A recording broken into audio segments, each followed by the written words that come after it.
It's another episode of the Matt Stats Show, along with Glenn Gormley and Kevin Hazard. I'm Jason Bryant, and we are finishing up our three-part series on the three-point take. Oh, wait, that's internationally. We got the three-point takedown. Or no, we still got to figure out the three-point take. I'm still struggling with it, but I'm going free. I'm going international three, even though there is no more international three because they go now 1, 2, and 4. So, I was told there would be no math, but there's plenty of math here. So, gentlemen, we are in our third part of the series. I still haven't found what I'm looking for, and we're just going to cut right to the chase. We've got a lot of stuff to catch up on in terms of closing this stuff out. So, Glenn, you've been driving this thing since we started the three-point research. Kevin, you've been digging deep on the data, and it is the culmination of this series as we head into our June episode of episode 55 of the Matt Stats Show. So, no banter. No, we had the shirt stuff. We did that last month, although Kevin's definitely wearing it this month. But we are set to go with, I still haven't found what I'm looking for, part 3. Okay, what we've done here, guys, and this is part 3, and it's the third year we've done it. So we could do international, we could do, collegiate style threes. We started doing this in 24 when the takedown went to 3 points in American colleges. Okay, so this is a review of the 3 NCAA Division I men's national championships before and the 3 immediately following the rule change. Episode 56, which is this episode, specifically deals with the weight classes and the rounds progression at the tournament and how everything affected. Slide 2, as always, you see our, in this episode, table of contents, whatever you want to call it. Okay. And then we always say the reason we have this show is Mike Moyer approached the three of us to have a library statistical analysis for the NWCA. So that's where we come in. All right. The opinions expressed on this show do not necessarily reflect what Mike Moyer and Nate Nas and Dan Weaver think, or Gormley, Brian Hazard don't always agree with each other. Okay. Matt Stats is a show based on numbers and stats and analyzation. It starts with facts, not opinions. Okay. Okay.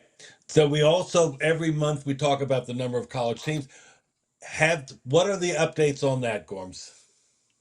Okay. The update on that is as of May 25th, 26, there are 558 NCAA and NAIA wrestling teams. That's men, women across all divisions, by far the most ever. I mean, what's not to be happy about with those numbers? With the junior college in the California, the 3C, 2A, everything's got a 3 in it today. There's 144 total teams between the schools that don't have 4 years. Okay, so that's also good news. All right. Now, I got some good news for everybody on the tribe side of things. Steve Cole, who's a lifelong friend of William Mary Wrestling, he was our trainer when me and Billy were coaching, and we got pictures of him here way back when Ted Lewis and Trip Davis placed in the 87 Easterns at Stable Arena, which is Lehigh. And then he's still good friends with us. He's hanging out with Kavanaugh in 2022 there before the William Mary beat Gardner-Webb in the playoff. And I got a great story about Steve Cole. Okay. Back then, you had to place top 3 in Easterns to advance to the Nationals. In 1987, we were at Jadwin Gym, which is Princeton's. In the Concy semis, Buzz had his head split open, and it looked like he was going to have to default the match. Okay. So we're there like, if he loses that match, he's out. He's not going to Nationals.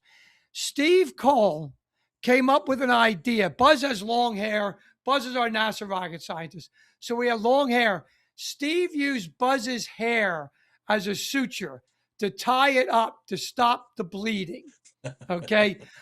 Buzz beat a stud from Navy in that match and then went on and qualified for the Nationals. Okay.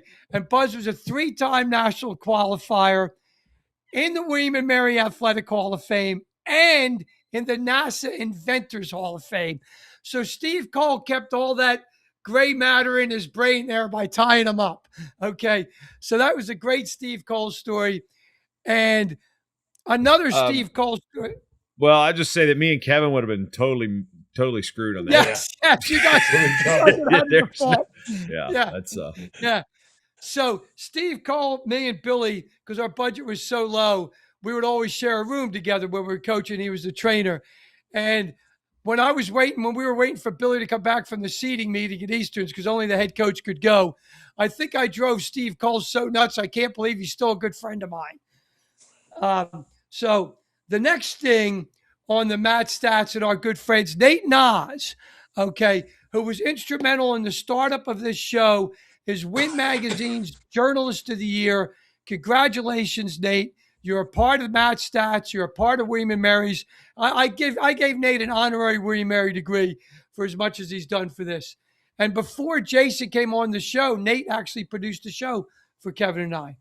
So, Nate, thank you so much, and congratulations to you and Steve Cole. Yeah, during the season, I think I talk with, I think I'm texting Nate multiple times a day, just all the time, I'll bet. all the stuff. I'll bet. That was great. Let's talk about now. Quick update on some of the major events that we've dealt with earlier in our three-part series. On a clear day, you can see college athletics. Sure, Kevin. Thanks for that. Recently, the Division I cabinet, okay, has discussed the possibility of age-based eligibility model. Okay, this would mean after 5 years of high school graduation, even if you take a gap year or whatever, except for military or religious mission, or you turn 19, your clock starts. Okay, but that would give everybody 5 years of eligibility in D1. Okay.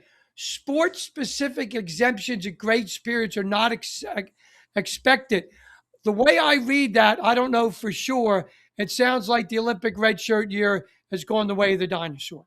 Well, what's also, and this is where my hockey background now that I can actually say I have one, they're pushing back on this one really hard. The problem, there's like sports-specific, the NCAA doesn't want to be sued because, you got to do it for this sport, so that opens up the door for other sports. That's the thing. That's why the blanket type of thing, you can't do things differently. The NCAA doesn't want to do things differently with their structure. So this is why, the wrestling, for example, the D1 tournament, that is the outlier. Where when we started women's wrestling at the NCAA level, they weren't going to do it just like the men because that is the outlier. They've got the system for qualification, percentage of teams, access to championships. Well, with hockey, that is a much more, you've got a lot more 21-year-old freshmen in hockey because there's this system of juniors, which is backed. There are several leagues that are backed by USA Hockey. There are a couple Wildcat leagues that are not USA Hockey endorsed, but there's tiers of them. So in the United States, the top tier of junior hockey is called the USHL, which you've got, teams in Cedar Rapids. You got, in Iowa, there's a ton of them. Then you've got the NAHL, and then below that you have the NA3HL. In addition to that, then you also have like the USPHL, which is a lot of the lower level junior leagues. You get into that pay for play thing. Well, the aging out, when they mean age out, you can't turn 21 in that last season of juniors. So it's 20 and under. So like our U20 in wrestling. So those players, when they age out of juniors, then they go to college. So you got a lot of those 20 turning 21-year-old freshmen that are coming in. And the argument from the USA Hockey and pretty much everybody in college hockey, I know Adam Woden from College Hockey News has been on this, Mike McMahon from the College Hockey Insider. This has been a hot topic in the hockey space. So they're worried. They're saying their whole system is high school hockey does not exist like high school wrestling does. Whereas, there's a ton of states that don't have high school hockey. Minnesota, we're fortunate enough to have it. Some states in the Northeast, Michigan, I believe, has it. But high school hockey state tournaments are few and far between, really, when you look at the landscape of the 50 states. We now have it in every state for wrestling. But so your system is if you're a good high school hockey player and you grow up in Hampton, Virginia, you're playing juniors. You're usually finding a billet family, which is a family you stay with near one of those junior league teams. You stay with them. You do your high school either locally or public PSOE, Public School Education Online, or whatever it's called. And then you get you play hockey. You've got, an 80-game schedule. You're playing up until you're 20 or when you want to enroll in college. Draft picks usually go maybe 1 or 2 years in college, or they go straight to juniors to the AHL or the NHL. They're worried about the development structure, whereas, you go high school. In Minnesota, you go high school, and if you're really good in Minnesota, you're playing a couple years of high school, then you're going to juniors for 2 or 3 years max, then you're playing Division I hockey, then you're hopefully going to the pros. That's the line. And then you've got your U20 teams, and then your development. So you got a lot of 25-year-old players that are coming out of college, NHL ready, and their graduation rates are super high anyway, because they are getting, when they're in juniors, then they're college eligible. They're taking a lot of their prerequisites, community college. So this disrupts the entire collegiate system of Division I hockey, especially. So this is one they're pushing back on, because hockey's not like every sport. Wrestling's not like every sport. This is where I don't understand. We're already doing things sports specific because of what football and basketball want. So everybody else has to cram into their box, and we know they are unlike anything else. So that's kind of the problem I know the hockey family has, is this doesn't make sense it's going to disrupt their entire sport because of their entire system. And it's not just the pay-for-play leagues, the junior teams that are making money off this. It's the whole structure. I mean, this is generations and generations, and it's not a situation where it's like, this is the way we've always done it. This is how their structure is, because they do not have a high school system like almost every other college sport has. So that's one thing that hockey's going to be. They're really fighting this. The NHL has backed this. USA Hockey's backed this. Like the Coaches Associations of Hockey, they're backing the pushback. You need sport specific carve outs, because not every sport is created equal, and they're just doing this to stop the lawsuits. So that is a rare hockey favored rant here, because it just doesn't make sense that you cannot put everybody in the same box. We're different. Individual sports and team sports are different. Olympic red shirts, for example, some sports like track, you're not having open events during the season like wrestling does, where a red shirt can get 40 matches in a year. That doesn't happen in other sports. So wrestling is different. And one thing we got to worry about, because if that's going to happen and they start aligning everything, what could happen? We could end up losing those opens for those red shirts and stuff like that. So this is the sport-specific exceptions. When that's going to get drilled down, that's going to be a problem for more than just hockey. It's going to be a problem for us eventually. It's going to be a problem for those other sports that have different systems and different qualification processes and different international age groups and stuff like that. So this is one that's going to get a lot more pushback, and the NHL has a lot more flex behind it than college wrestling does. So that's one we're going to have to pay attention to what the hockey guys do on this one for sure. Well, thank you for that, Jason. Okay, so you found out more than you ever wanted to know about junior hockey today. Exactly, I did. Yep. So the big winners are the NIL recipients that stay in school for a fifth year, and their lawyers and agents. Okay, but is there a crowding out effect? Is this rule being passed for a very small percentage of the 554,000 NCAA student athletes, almost 20,000 teams that we had in 24-25? Okay. Enrollment-driven schools and lawyers will also stand to profit from this rule. Now, granted, not many D1 schools are enrollment-driven, okay? The big state schools usually get pretty much everyone from that state to go there. And the big private schools, like, that school in South Bend, pretty much has a lot of people wanting to go there. So if approved, the enrollment-driven schools and lawyers stand to win on this. And, of course, there'll be lawsuits that Jason just mentioned, which the attorneys will make more money on. Okay. Now, here's an interesting thing I thought about as soon as I heard about the fifth year. Okay, it sounds great, yeah, because we get to keep a quarterback for another year. But how can current roster caps and fifth year of eligibility coexist? If people are getting rid and cutting walk-ons and getting rid of people now because of roster caps, every person that stays around the fifth year, essentially, that's one less freshman you could take on your team. Okay, are we mysteriously going back to the old days like when Kevin was around, okay, before me, when freshmen weren't eligible, okay? I mean, essentially, we're going there in a hidden, unintended consequence of this rule. I think it's really going to affect things. Okay. Now, D2 and D3 are going to have to decide how they're going to use their fifth year of eligibility, because there's many D2 and D3 schools that are enrollment driven. And that is, if not the main reason, one of the top reasons that they're starting wrestling teams and other sports. So you might want to see your guy at the NCAA Division I Championships because it's your team have a fifth year. But is that hurting the sport in the big picture? Very possible, guys.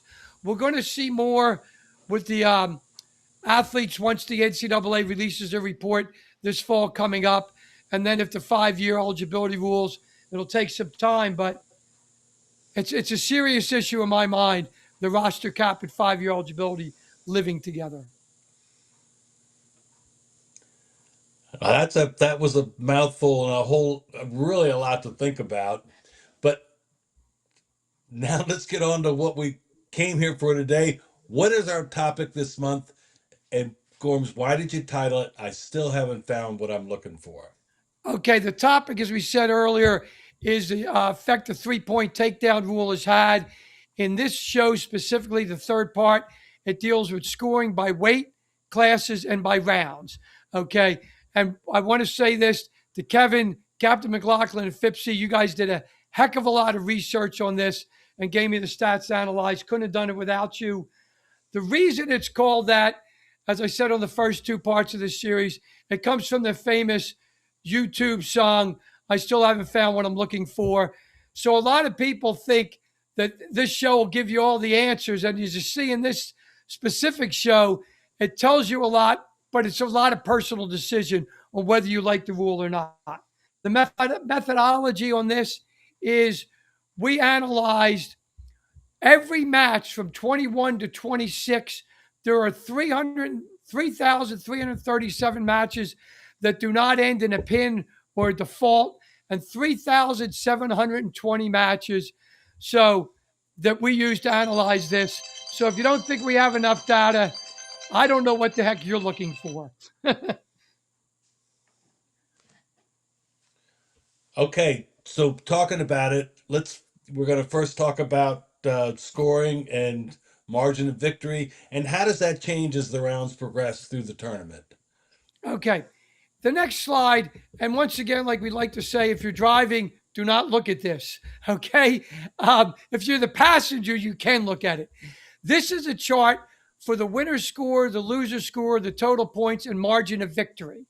And you can see they decrease in the NCAA Men's Division I Championship and the championship bracket from round 1, 2, quarterfinals, semis, and finals on all the points and the margin of victory, okay? Then we have what Kevin recommended about a year ago, that we have some graphs on there so people can see that more easily. And this is each round. You can see the total points there at slide 23. Slide 24 shows you the winner's points. Slide 25 shows you the loser's points. And interesting, it does go up from second round to third round, but that's just the way numbers happen, guys. Sometimes weird things happen on there. And the margin of victory we can see decrease on slide 27 through each round. Now, the next slide, we see majors, techs, and pins and defaults. And we can see majors, techs, and pins decrease as each round goes around. The defaults, it's a random thing because somebody gets hurt when they get hurt. They don't, get hurt intentionally anywhere. Obviously, in the placement round, you'll see less because there's only 1 point if you come in 7th instead of 8th. Okay.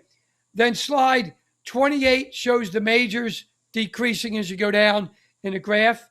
Slide 29 shows that for techs, where they're almost non-existent in the finals. And 30 shows the pins, where we only had 1 in the 6 year.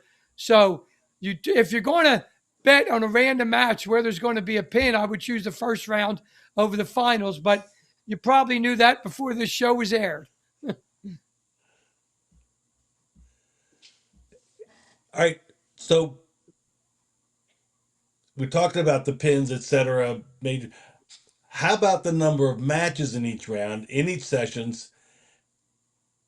What does these stats term weighted arithmetic mean?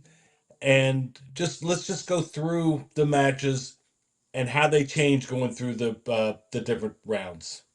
Okay. Thank you, Kevin. There's a term in stats called weighted arithmetic mean. When we say the word mean in stats, most people call that average. Okay. So we can use that as a synonymous word. The weighted arithmetic mean means or is, depends what your definition of mean means, is, All right, Bill. sorry.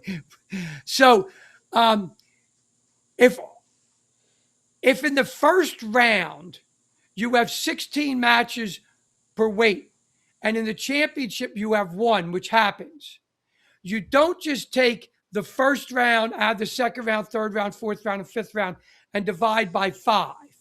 You have to take all the 16 matches, then all the 8, then all the 4, then all the 2, then all the 1, add those up and divide by 31.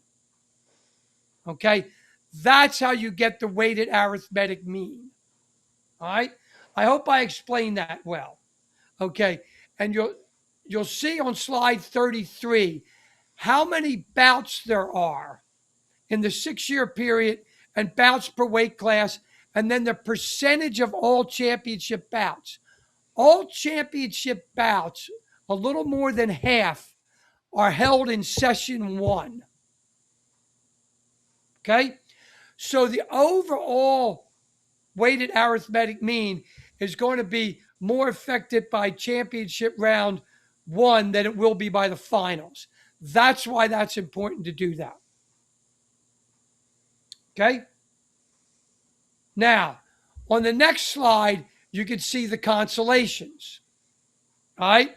And this has all the consolations, total bouts in the 6-year period, bouts per weight class, percentage of all bouts, and what session they're held. Okay. Ironically, there are an equal amount of consolation matches as there are championship matches. So if you see an average championship and an average or mean, whatever word you want to use, consolation, it's the same amount of bouts. Okay. Granted, consolations do have more defaults. Okay. Then slide 35 shows people what happens in each session, how many championship, how many consolations, how many matches there are, and the percentage of all matches. And as we can see by this, by time session 3 is over, more than 3/4 of the wrestling is done. Okay? Now, larger sample sizes produce more accurate results. All right? So in the championship first round, we have 16 times the amount of bouts that we have in the finals. So there's less likelihood of an anomaly affecting anything. Like, let's just say in the finals one year we see 2 pins. That's 20% of the finals, right? That's just an anomaly. That doesn't happen. As we saw in the 6 years, it was 1.67%. Okay? Now, there are examples of small sample sizes producing anomalies. For example, there was 1 pin in all the finals in those 6 years. Okay, that happened to have been in 174 one year. So if you just look at that, you could say, well, 174, there's plenty of pins in the finals. No, it just happened there. The largest example I like to give it a small sample anomaly in the 1988 D1 championships, William Mary was briefly in first place because Dr. Mark McLaughlin had to rat tail that match at 142, and he had the fastest pin in the tournament. So, yes, we were in first place briefly. Okay. There's more parity in the consolation than there are in the championships. And you can see this on the screen. Okay, the margin of victory is lower in the consolation than it is in the championship. That negative 7.8 and plus 7.7 is reflecting to how they do from the overall mean, their variance from the overall mean. The reason the consolation is more parity is because the first round of the championship, you have one seed wrestling either 32 or 33, two seed wrestling 31. You don't have that variance in seed built into the consolations. So you're going to see more competitive matches. Okay. So somebody could say, hey, I want to see competitive matches. You're better off watching a consolation round than you are the first round of the championships. Okay, if that's what your thing is. The next slide shows the championship rounds, okay, and the fall, defaults, win score, loser score, etc. Ironically, okay, the first and second round decrease in losers' points from pre-takedown rule to after. It's the only thing I could find that did that in all this three-part series. I have no idea why it did. I think it's just an anomaly, but you're talking about a lot of data points to have that. We're going to find out more in 27 and 28 when we do this for a fourth and fifth year. I don't really know why that's happening. It's a strange situation. Okay, the next slide of the graph is the total points delta percentage for each championship round. They've all increased, but you see a greater increase in the middle rounds than you do in the first round. My belief for why this happened is because in the first round, you already had a decent amount of techs because one's wrestling 32 or 33. And that's the reason, because they can't increase as much as the other rounds can increase. With what we found out in the first two show, the reason the scoring went up was because of inflation. There was less action or moves, scoring moves per minute, but it goes up due to inflation. So it's harder to inflate something that already has a big number. Okay. Then the same thing happens with the margin of victory increasing from 3 years prior to the takedown rule to 3 years after. And once again, why does round one not have as big of increase as round two and the quarters? Because they already started with a big margin of victory. Any questions on any of that, Kevin or Jason? I tell you what, not a question, but it was interesting, and it didn't really reflect on the statistics, but just you don't sit and think about it when you're watching, but half the matches are done in the first round, and half the matches are done in the consies in the first two rounds. That's interesting. Yeah. And it's but go ahead, Kevin, I'm sorry. that is what I always think is one of the beauties of our sport at a tournament format. When you have 8 matches going, Brian Hazard and Jason Bryant are busy as heck because they have 8 matches to cover. Okay. We can look at a lot of times so helpful what not to look at, but you're more likely to see something very exciting happen on one of the 8 matches than you are in a final when there's only one bout. And I always thought that was part of the magic of the March Madness. On the first 2 days, okay, you have 64 of the 68 teams left on the first 2 real days, the Thursday and Friday. Okay, so you have 32 games. You have 16 on Thursday and 16 on Saturday, and there's 4 windows. So 4 games are ending within 20, 30 minutes of each other. So you're likely to see some madness, okay? Another option, as we're into the spring sports season, baseball and softball. We look at their regionals. We had one number 1 seed UCLA, number 2 seed Georgia Tech don't make it out of the regional.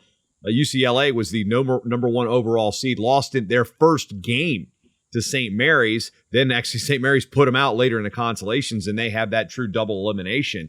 And you see the college baseball fans, you follow them, and you see they get the craziness. They get that, like, that was crazy. They get the same feeling we get that Thursday morning at the NCAA Wrestling Championships, or it's that first, those first 2 rounds of the round ball. So, it's that's what makes college sports great, is that chaotic thing. It's to the point now where ESPN has their squeeze play I was watching it for college baseball the other day, where you had the quad box of all the games that are in, like, the extra innings, and this team's got to win this to go to the super regions. This team's got to win to force a game 7, and then their game 7s are that winner take all. You win, you're going to super regions. You lose, you're done.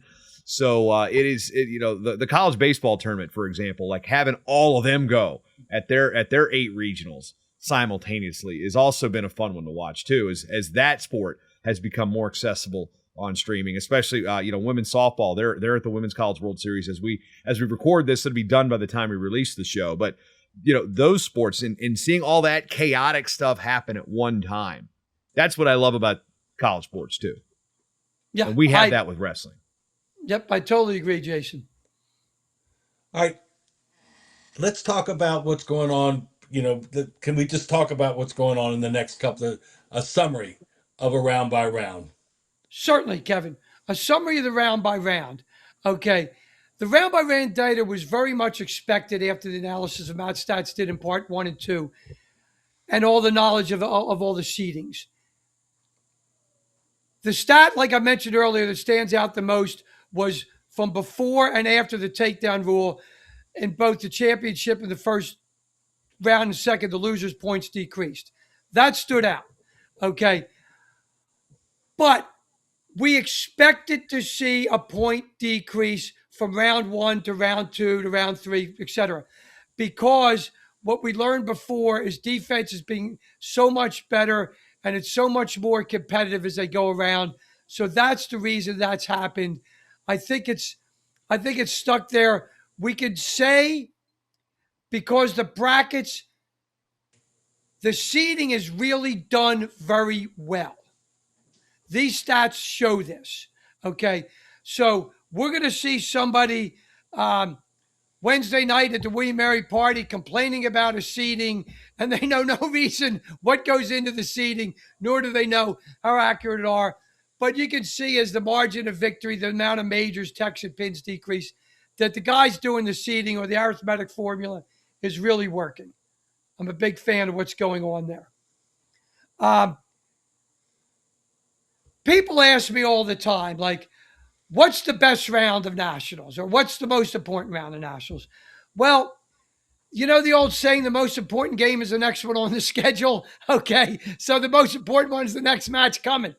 So people ask me what was my favorite Hawaiian island, and my answer would be whichever one I'm on at that time. Okay, and that's the way I feel about the national tournament. Like, whatever round I'm at is my favorite one. Okay. But if you would ask me to say beforehand what would be my favorite, I would guess the quarters, because there are still 8 matches going on, and you're into the quarterfinals. You win that bout, you're an All-American. You have to, on the corner 4 match, you have to win to stay alive. But that's just a personal decision. That's just up to any random person. You cannot statistically say what round's the best. Okay, we talked about by the rounds. How about weight by weight? Can we do an analysis of the weight by weight scoring for margin victory majors and techs? Sure. Okay.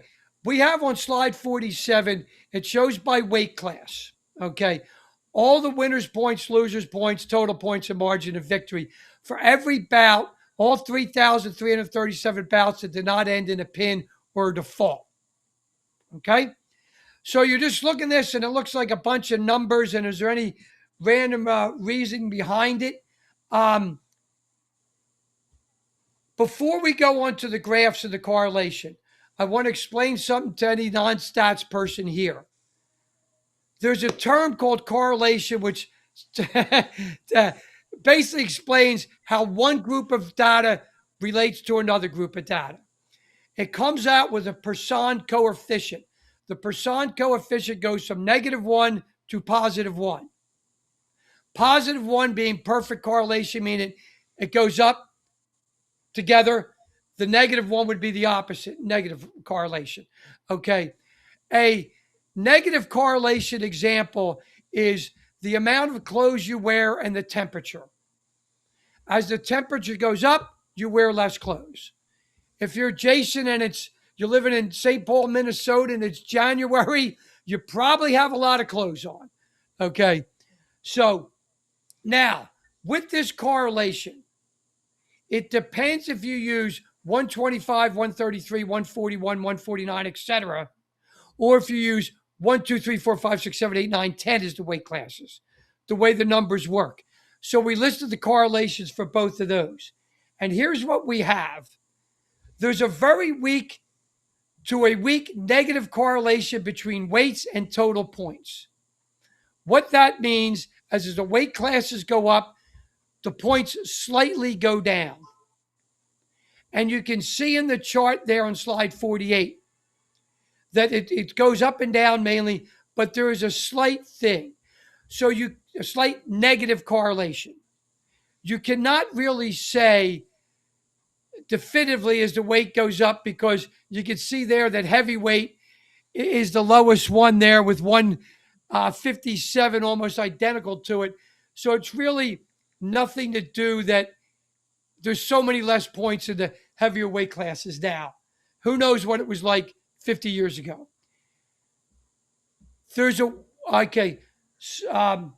Then we got slide 50. There's a moderate positive correlation between weight and margin of victory. In other words, as the weight class goes up, you have a moderate correlation to the margin of victory going up, which kind of defeats an old wives' tale that the heavyweight bouts are 1-0 and always close. They have a larger margin of victory as the weight classes go up, which can be surprising.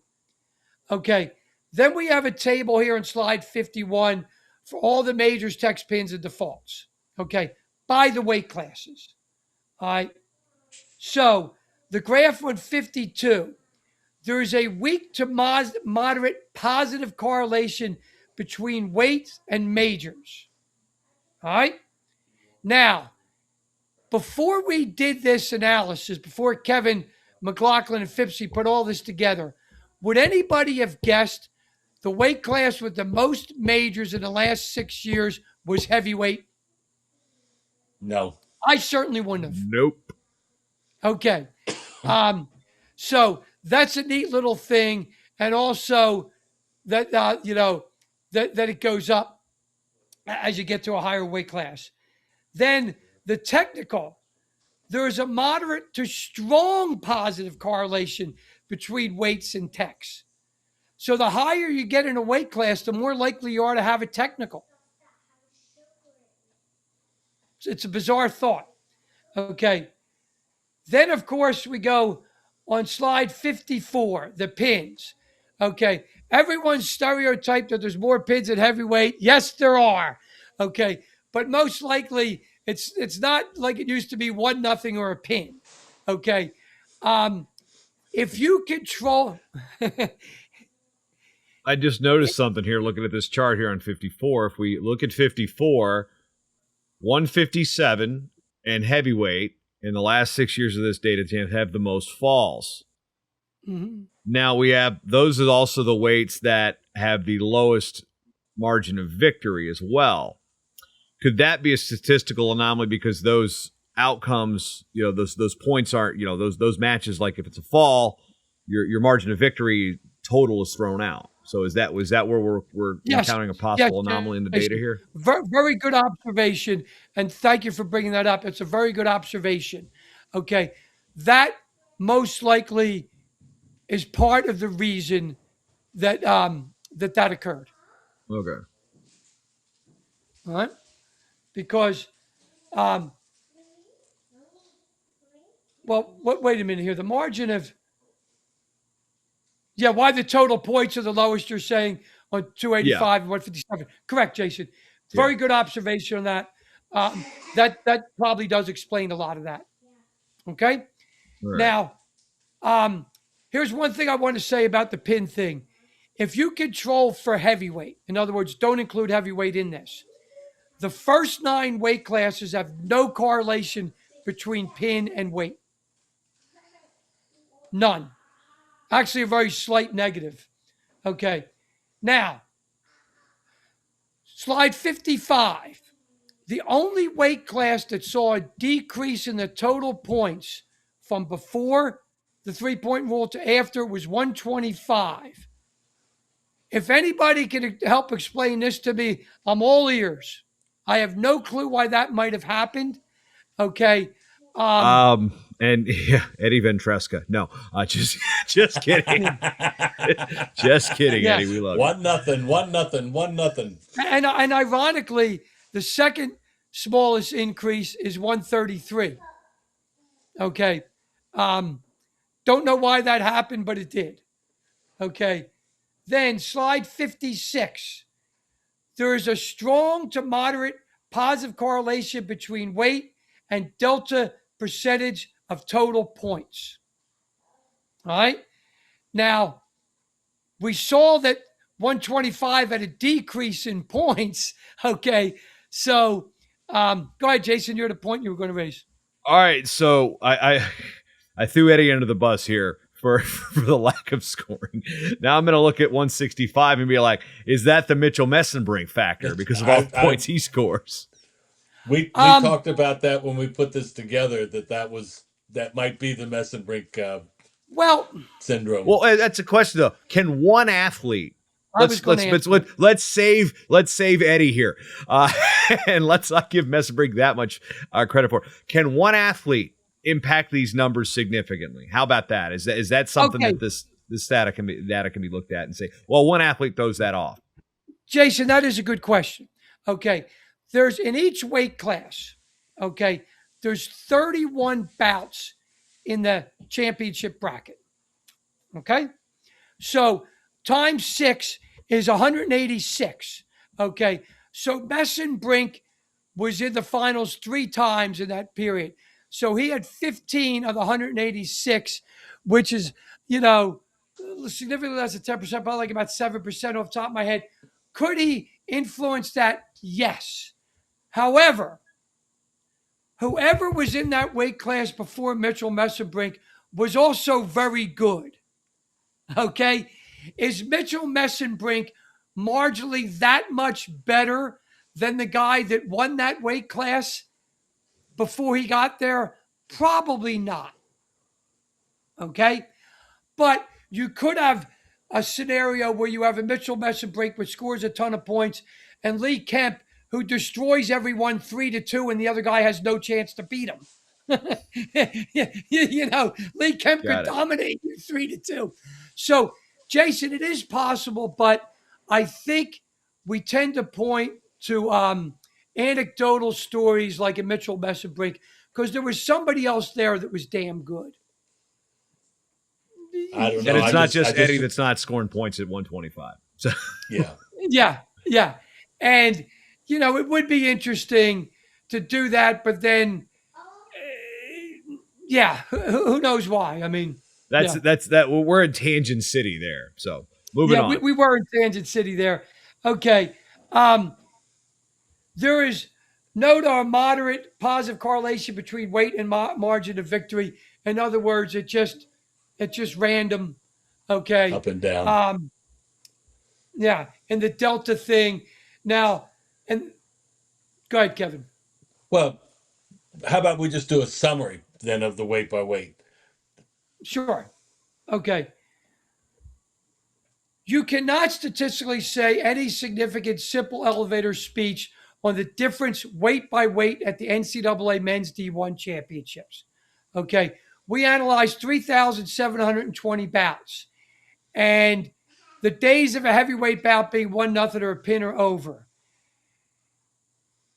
If you still believe the result is dependent on that weight, the 70s called and they want their stereotype back. Okay. So wrestling is the world's oldest and greatest sport. Okay. Watching any weight class is better than watching the March Madness Final Four. So Yeah, maybe Mitchell Wrestlebreak was your guy to like to watch him. I always loved to watch Bo Nickel when he wrestled. And it wasn't really because what weight class they were at. I just happened to like a certain style. So, Jason Nolf. yeah, Jason Nolf, another example of, somebody who could wrestle great. But there's going to be somebody 10 years from now in the tournament that we don't know their name yet, that we're saying on this show, well, did Joe Blow affect this whole thing? And my answer is going to be the same. Probably not, because Mitchell Messenbrink 10 years prior was darn good too. All right, let's hear some Kev's notes. Okay. Going back to right at the beginning, congratulations to friends of the Matt Stat Show, Steve Cole and Nate Nas. And Steve for being inducted to the William Mary Athletic Hall of Fame, and Nate for being selected Journalist of the Year and joining Jason Bryant, a two-time winner, a Journalist of the Year by Win Magazine. Number 2, the NCAA D1 cabinet is working on streamlining college eligibility model by making it 5 years after graduation high school or turning 19 with very limited waivers. Number 3, as you go deeper into the tournament, total points and margin of victory decrease. That's pretty much across the board. Majors, techs, and pins also decrease as the rounds progress. And again, this kind of, I just never thought of it this way. Half the championship bouts are in round 1, and half the consolation bouts are in rounds 1 and 2. This is why the early rounds really affect the weighted arithmetic mean more than the later rounds. Number 6, total points scored and margin of victory have been increased from 21-23 to 24-26, and this is the result of the inflation of the 3-point takedown, not more action. Number 7, championship matches and the consolation matches become more competitive as the rounds progress. The consolations have more parity than championships despite the pin frequency being close. Number 8, no matter how you slice the stats, as Gorm said, it's impossible to declare which round is the best, and that is always and what you like to watch is always going to be a personal decision and will probably change year to year depending on the wrestlers. Number 9, looking at total points and margin of victory by weight class show no to moderate correlation by weight class. And number 10, it's going to be interesting to see if these patterns smooth out or become more jagged as we add more data points in the upcoming years. Thank you, Kevin. Kevin and Jason, any questions or observations on all the stats I threw at you guys in today's show? I just need to consume them more because that's a lot. That's a lot to digest. I mean, and again, the things that jump out at me is when, one, kudos to the graphs, because I think that's one thing that is, I spend a lot of time on statistics, but I don't spend a lot of time in statistics like Glenn does. Like, you could say the word stats and it means different things to different people. I'm looking at it as, I'm collecting stats and building databases that are more historical for documentation purposes, not for the analyzation of the numbers. So, what they mean, again, like the word mean, what does it mean to you? So maybe that's the topic of the sideshow.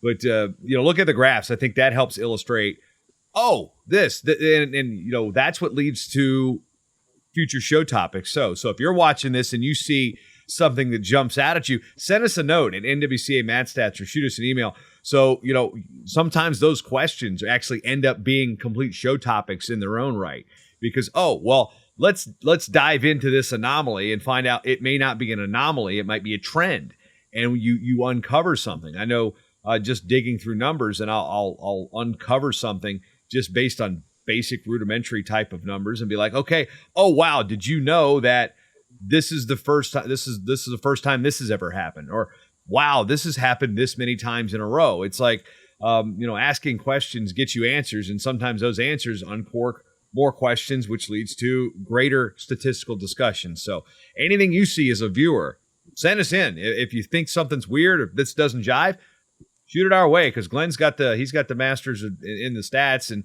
we've got access to the data. So throw it at us. We'll see what we can come up with. Thank you, Jason. Kevin, any last things for you to say?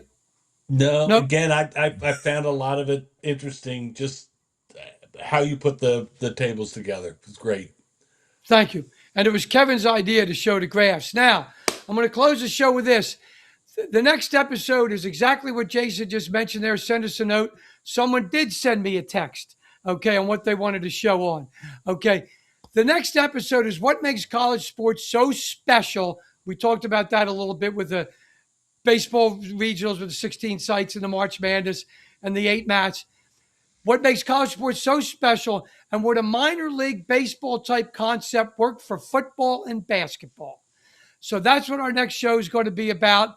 And I think it's a perfect timing because that comes out in July, and we'll be at the convention about a week or so after that show comes out, and love to hear some input from anybody. So tune in next month, the same mat time, same mat channel. On behalf of my co-host, Jason Bryant, Kevin Hazard, this is Glenn Gormley signing off.